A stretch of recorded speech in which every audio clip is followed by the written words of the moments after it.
That's maybe all I need. In darkness is all I see. Come and lay your bodies with me. Driving slow on Sunday morning. I never want to leave. Kembali di ngobrol bareng Gus Miftah Los Rarewel.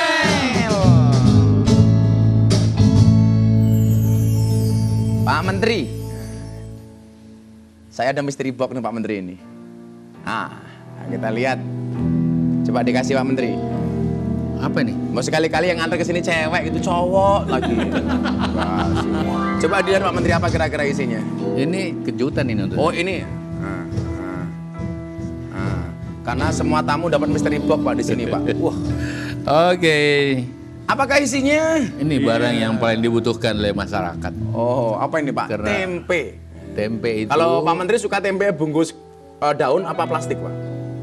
Pokoknya tempe. Oh, Aku suka. pokoknya tempe. Iya. Apalagi udah digoreng tinggal dimakan, aku lebih suka lagi. Makanya saya bilang sama anak istri saya, kalau saya besok mati tolong kain kafannya jangan hijau. Nanti dikira tempe.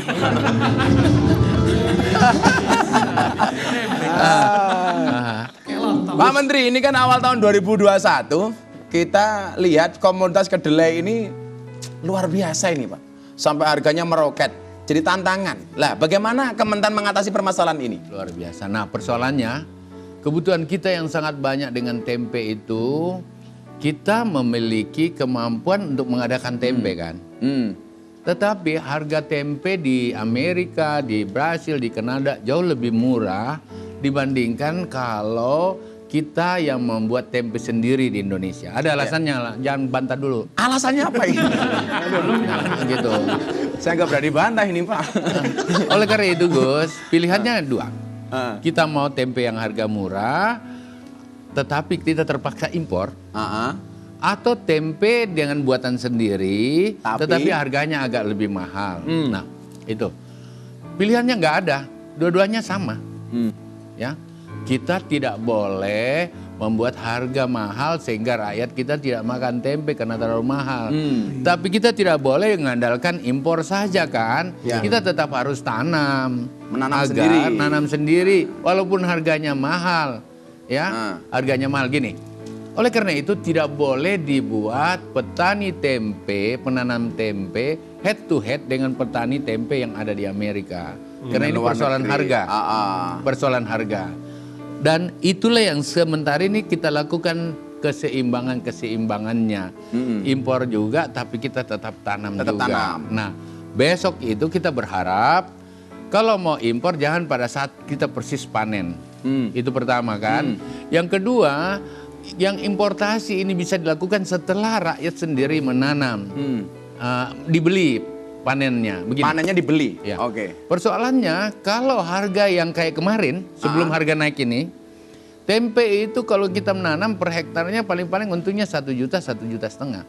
Tapi kalau jagung kita tanam di atas 2 juta sampai 4 juta. Kenapa dulu bisa swasembada? Karena harga kedelai dipasok dengan harga utama Pak Harto menetapkan 6 kali lipat dari harga beras.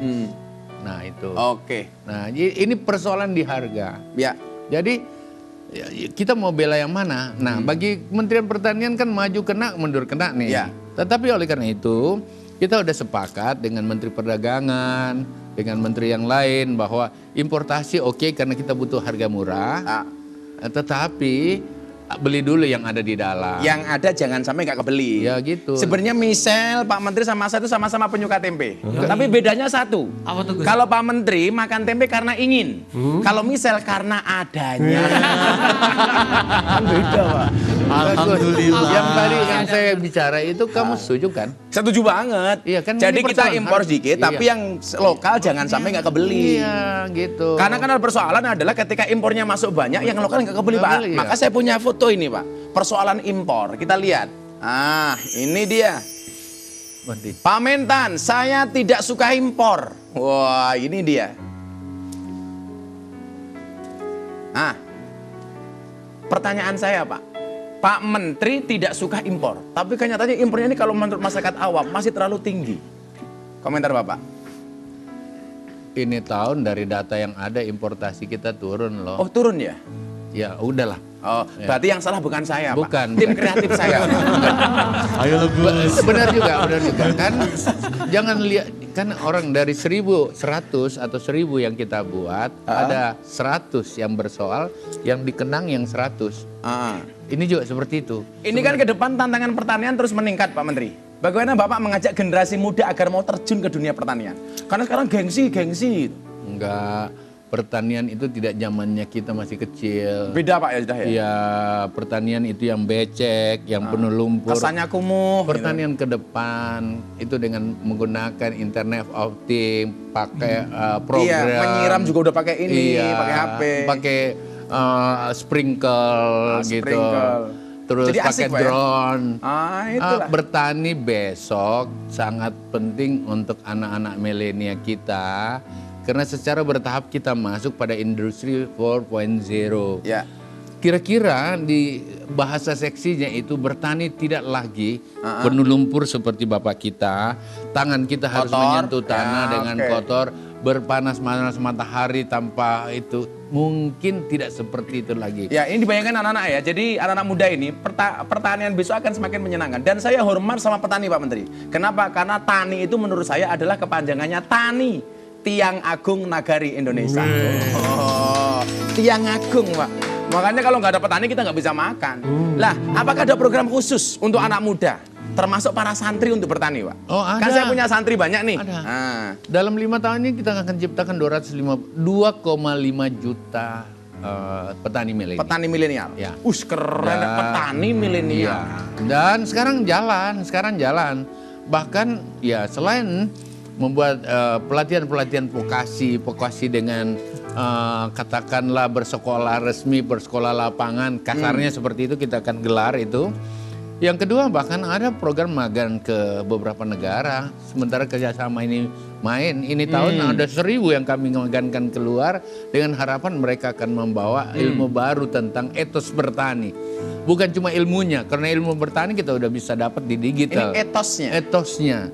Kita kirim ke Jepang, kita kirim ke Taiwan, bukan, ke Jepang, ke Korea dan lain-lain untuk melihat bagaimana sih etos mereka di dalam melaksanakan pertanian dan juga mempelajari sistem-sistem bertani dengan menggunakan mekanisasi dan inovasi teknologi. Itulah yang sering saya katakan Pak Menteri. Bedanya orang dulu sama anak sekarang. Orang dulu itu suka menanam, nggak pernah berharap memanen.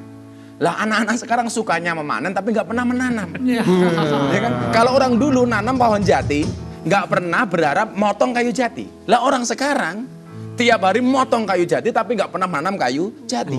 Pak Menteri kita lihat, waduh naik motor bawa karung. Ini acara apa ini Pak Menteri? Ini foto waktu saya masih gubernur. Oh masih gubernur. Iya, ini foto jadul ini. Ini pas acara apa ini Pak? Ya, Apa acara apa ini? enggak. Di sana itu mobil-mobil trail, motor-motor trail dan motor-motor bebek itu, bebek itu disulap menjadi taksi membawa gabah. Modelnya seperti ini? seperti ini. Jadi satu gabah dibayar berapa? Anak-anak muda itu main dengan ini. Dan saya kan bekas pembalap motor, jadi saya juga. Pembalap, Pak. Gus, gantian dong anak band yang mau ngasih video ke Bapak. Oh, anak band mau ngasih video? Iya, Emangnya lu punya? Oh, punya. Langsung ada, kita punya. Apa sih? Coba kita lihat apa videonya. Wow. Harus seperti itu. Kalau tidak, ya kita bantu negara lah. Ini bandnya nggak bisa ngiringi Pak Menteri karena bukan kepo band. Tapi Pak Menteri ini bener-bener multi talent ya. Bisa nyanyi, tadi pembalap. Sama lah seperti kalian Valentino Rossi. Apa tuh? Sukanya nikung. Pak Menteri suka nyanyi ya? Enggak.